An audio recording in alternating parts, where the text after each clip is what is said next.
तासाचं माननीय प्रधानमंत्र्यांचं भाषण झालं. खूप अपेक्षेने मी स्वतः त्या भाषणाकडे पाहत होते, कारण फार अडचणीच्या काळात आपला देश चालला आहे. महामारीतून हळूहळू आपण बाहेर पडतो आहे, आपणच नाही जग बाहेर पडतो आहे. त्याच्यामुळे माननीय प्रधानमंत्र्यांना आपल्या सगळ्यांना एक दिशा द्यावी, पुढे राज्यांनी कसं करावं. GSTचं एक नवीन टप्प्यावर उंबरठ्यावर आपण उभे आहोत. राज्य अडचणीत आहेत. कोविडची तिसरी लाट आत्ता ओसरते. चायनाचा एक अतिशय महत्त्वाचा मुद्दा आहे. आज नोकऱ्यांचे फार मोठं आव्हान किंवा अनएम्प्लॉयमेंट ज्याला म्हणूया, किंवा आहेत त्या नोकऱ्या जात आहेत, नवीन नोकऱ्या तेवढ्या जनरेट होत नाहीत असा केंद्र सरकारचाच डेटा सांगतोय.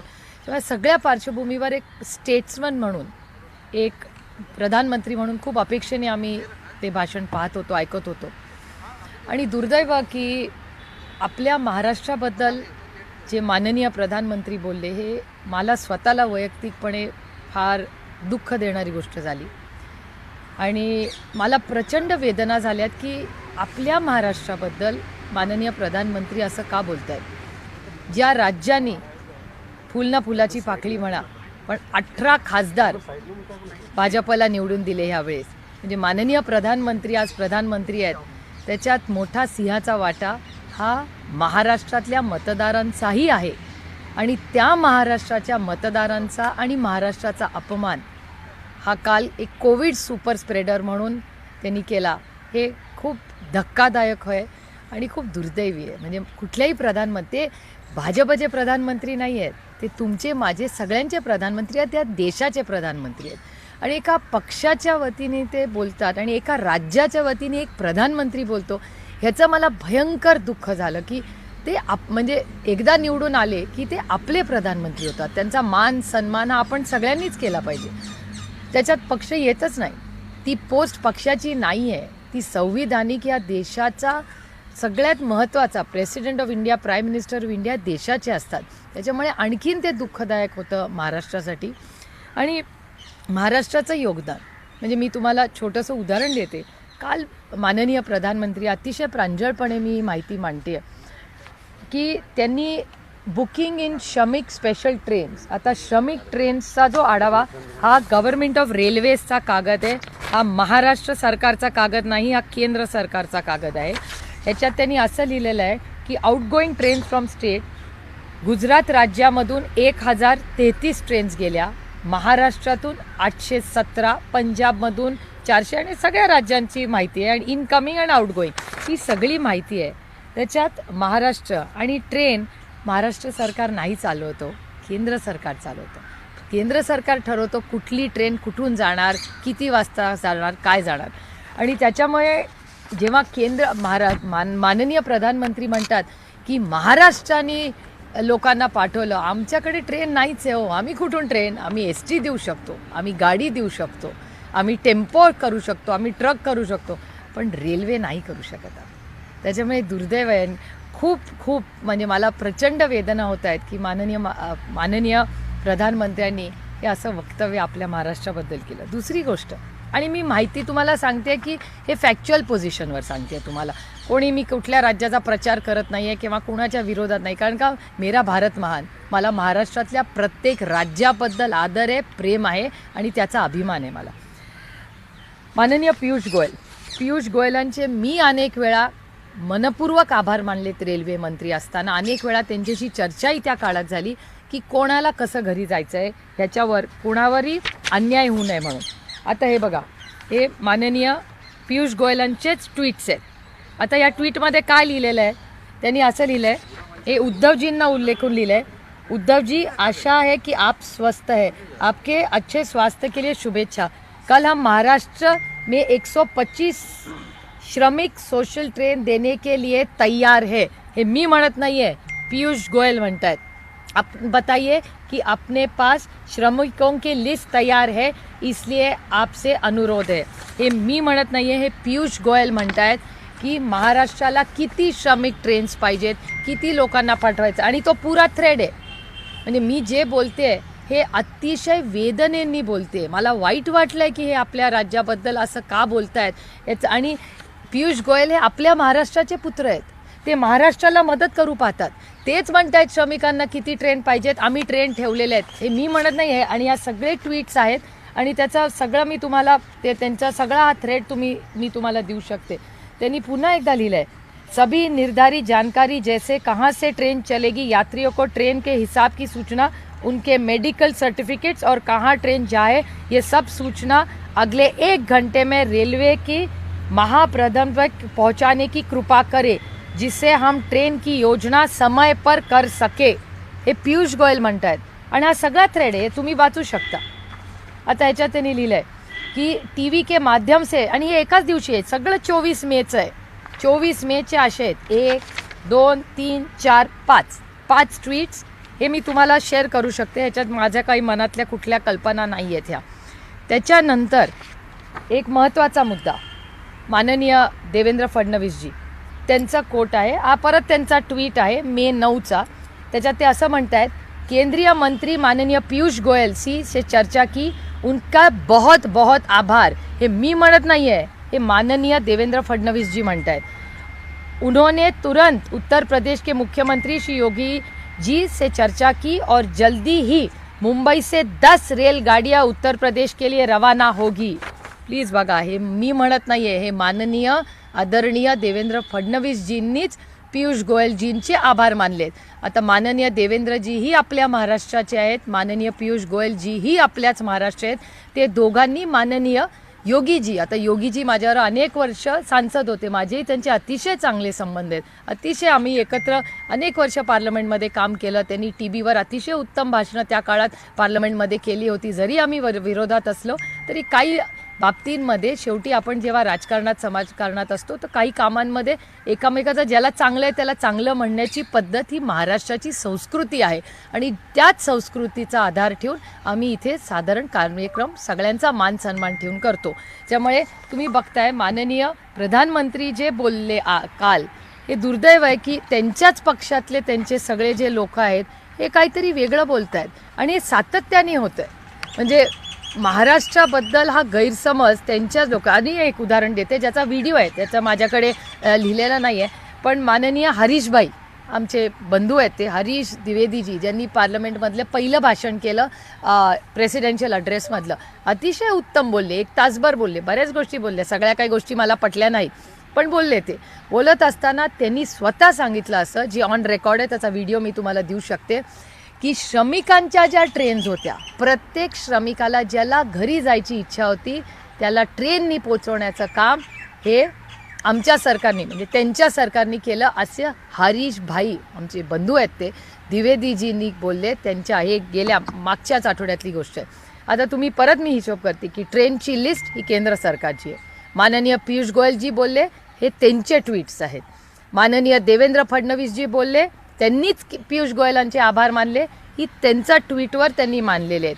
त्याच्यानंतर माननीय आमचे बंधू हरीश द्विवेदीजी जे मागच्या आठवड्यात पार्लमेंटमध्ये बोलले, त्यांनीही या श्रमिकांना कसं माननीय मोदीजींनी व्यवस्थित घरी पोचवलं ह्याच्याबद्दल लिहिलं आहे. त्यामुळे मला, आणि ही माणुसकी विसरलो आपण या महामारीमध्ये.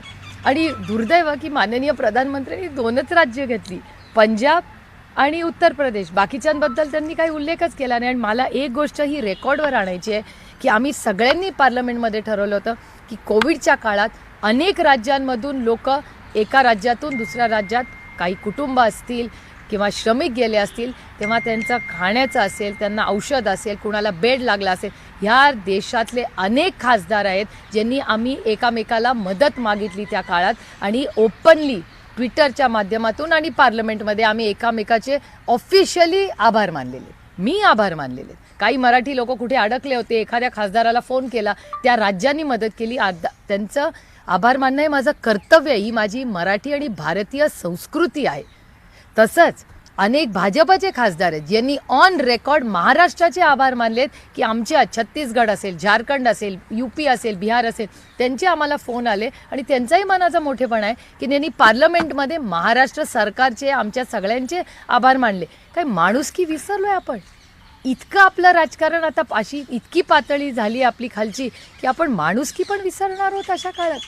त्यामुळे खरं तर नवाबभाई म्हणले ही गोष्ट खरी आहे की कोण कोविड सुपर स्प्रेडर आहे हे प्रत्येकाने आत्मचिंतन केलं पाहिजे. एक, लॉकडाऊन करायच्या आधी मला आठवतं आहे पार्लमेंट सुरू होतं आणि पार्लमेंटमध्ये ऑन रेकॉर्ड तुम्ही ही गोष्ट चेक करू शकता, कारण का मी कुठलीही गोष्ट कुठलाही आधार किंवा सत्य असल्याशिवाय उगाच खोटे नाटे आरोप करत नाही कधी कुणावर.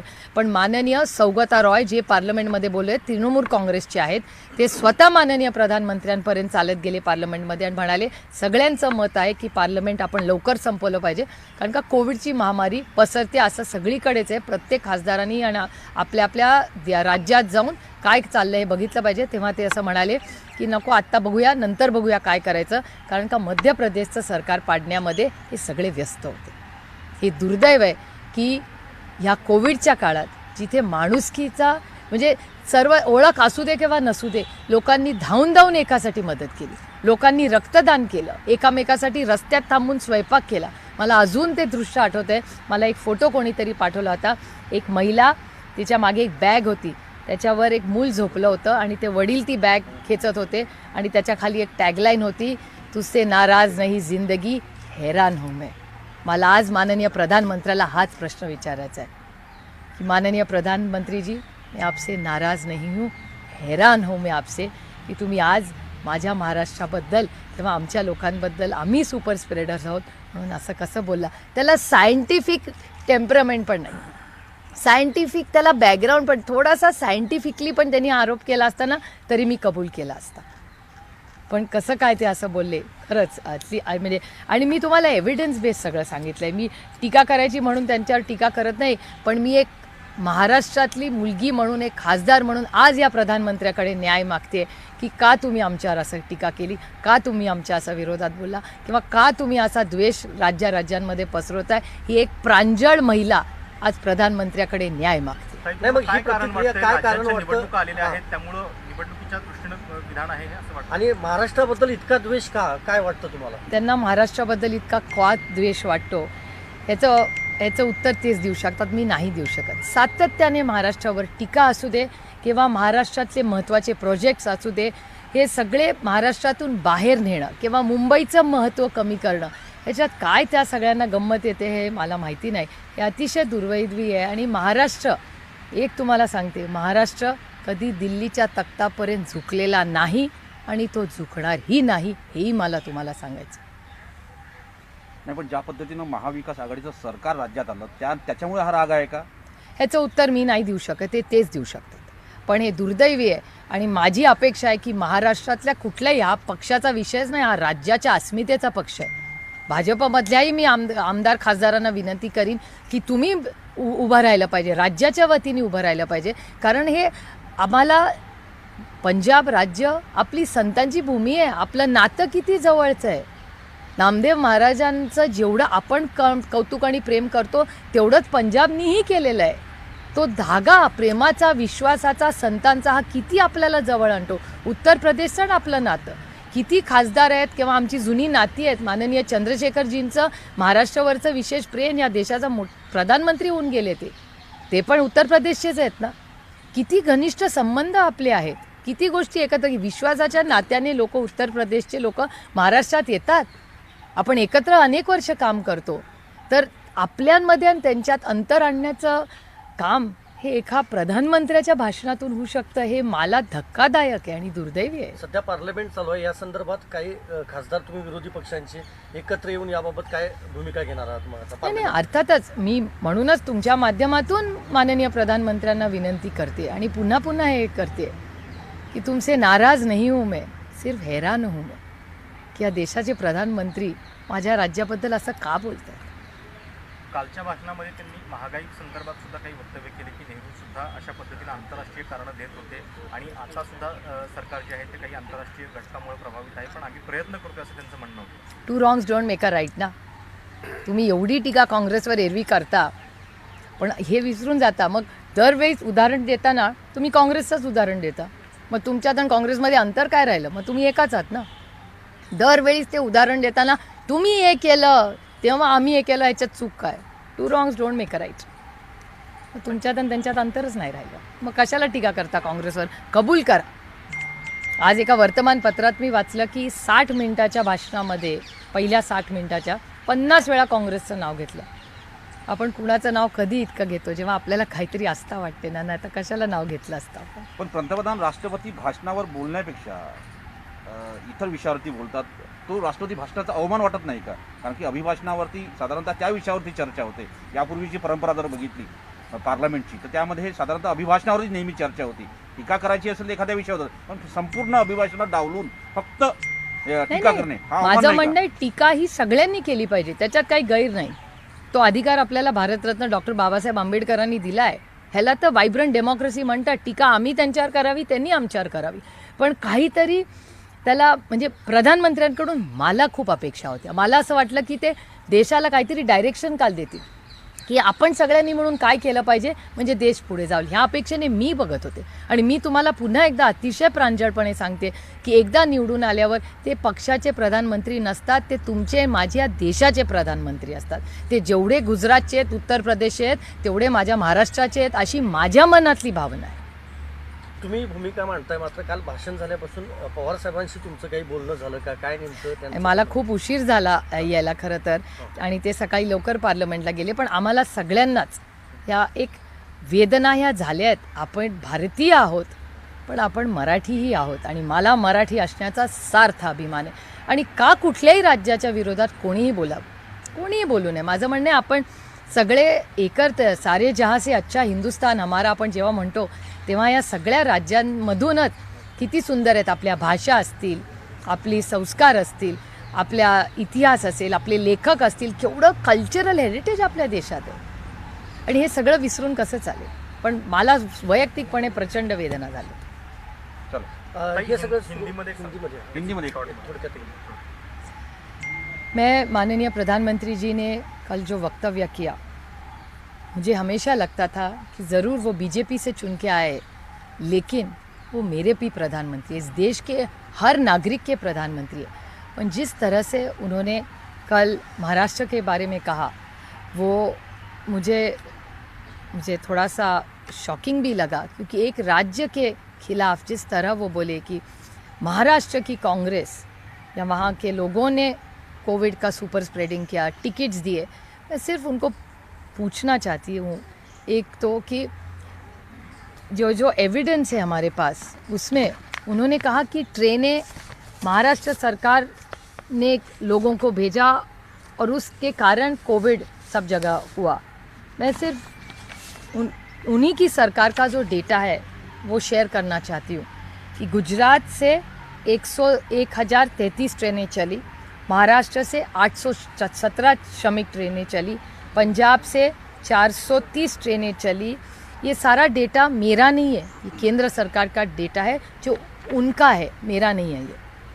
और मैं और एक चीज़ कहना चाहती थी, उस वक्त मेरे भाई पीयूष गोयल जी, वो मंत्री थे रेल के, ट्रेन में हमारी ट्रेनें रेडी है. उसके बाद माननीय देवेंद्र जी जो मुख्यमंत्री रहे महाराष्ट्र के, उनका एक ट्वीट है जिनमें उन्होंने केंद्रीय मंत्री पीयूष गोयल जी से चर्चा की. उनके बहुत बहुत आभार. उन्होंने तुरंत उत्तर प्रदेश के मुख्यमंत्री योगी जी से चर्चा की और जल्द से जल्द मुंबई से 10 ट्रेन रेलगाड़ियाँ उत्तर प्रदेश के लिए रवाना होगी. तो इसमें योगी जी का भी योगदान है. तो योगी जी और पीयूष गोयल जी और देवेंद्र फडणवीस जी एक दूसरे के आभारी है कि उन्होंने ट्रेन एक दूसरे को दी है श्रमिकों के लिए. तो सुपर स्प्रेडर हम कैसे बने? आप हमें सुपर स्प्रेडर कह रहे हो, और ये एविडेंस देखिए आप. और ये सारा ट्विटर पे है, कोई मैंने बनाई हुई चीज़ें नहीं है. आप सब वेरीफाई कर सकते हैं. ये सारे आपके लिए मैं शेअर कर सकती हूँ, ये पूरे डिटेल्स. राज्यात एक विषय असा आहे, लता दीदींच्यावर अंत्यसंस्कार झाल्यानंतर त्यांचं स्मारक शिवाजी पार्कमध्ये व्हावं अशी एक मागणी होते. आणि राम कदमांनी पवार साहेबांना एक पत्र लिहिलं की महाविकास आघाडी सरकारला तुम्ही सांगणार का की तिथं स्मारक बनवण्यात यावं. मला वाटतं पवारसाहेब त्याचं उत्तर द्यायला खंबीर आहेत. जर त्यांना पत्र लिहिलं असेल तर त्याचं ते उत्तर देतील. पण भाजप राजकारण करताय असं वाटतं स्मारक. मी त्याचा काही फारसा विचार करत नाही. दीदी गेल्यामुळे सगळ्यांना आपल्याला दुःख झालेलं आहे. आता त्याच्यातून सावरही होतं आधी. इतके असंवेदनशील होऊया नको की माणूस गेला आहे, अजून त्याची अस्थी पण आपण नाही घेतलेल्या, आणि त्याच्या आधीच या चर्चा होत आहेत. ह्याच्यात सगळे किती असंवेदनशील आहेत. मी तर त्या धक्क्यातूनच अजून बाहेर नाही आले. तुमचा एक फोटो देखील सोशल मीडियावर व्हायरल झाला होता. महाराष्ट्राची संस्कृती त्या ह्यानं देशानं पाहिजे असं देखील कौतुक तुमचं करण्यात आलं. त्याच्यात काय कौतुक नाही हो. कुठलीही आई किंवा वडील, तुम्ही तुमच्या आईवडिलांचं नाही का करणं, त्याच्यात काय कौतुक. हे आपले संस्कार आहेत आणि ते पाळलेच पाहिजे. त्याच्यात काही कौतुकाची अजिबात गोष्ट नाही. Okay, thank you. चला, थँक्यू. हा डेटा कुणाला पाहिजे आणि तो व्हिडिओ पण आहेत सगळे. मी जे जे बोलले ते सगळं व्हिडिओवर आहे माझ्याकडे. द्या ना ते व्हिडिओ आम्हाला. You know that video